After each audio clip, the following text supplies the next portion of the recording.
এটা এই যে সাইজটা, এই সাইজটার অনুপাতে এর আওয়াজটা, যেহেতু এটার যে কম্পনটা যেমন চেঞ্জ হচ্ছে, কম্পাঙ্ক সংখ্যার উপরে এটা যেমন মোটা আওয়াজ আসছে।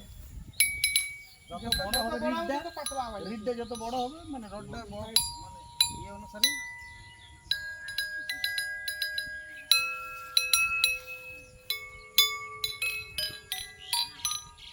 সাতটা শুরু গেছে, 1 2 3 আরো বাড়ানো যায় এটা। 8 9 10টা। তাহলে এখান থেকে মিউজিকের উৎপত্তি না? আর এইটা বলে দূরে বাজালেও এরকম হবে, আর এখানে বাজালে আলাদা হবে নাকি?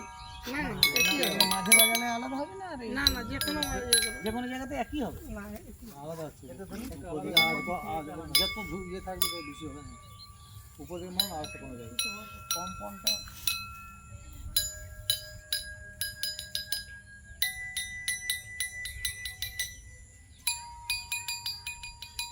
এই দূরত্বটা অনুসারে কি বেশি মানে সূক্ষ্মতাটা বাড়ছে যত দূরে দিচ্ছি নাকি? আস্তে আস্তে মোটা হচ্ছে।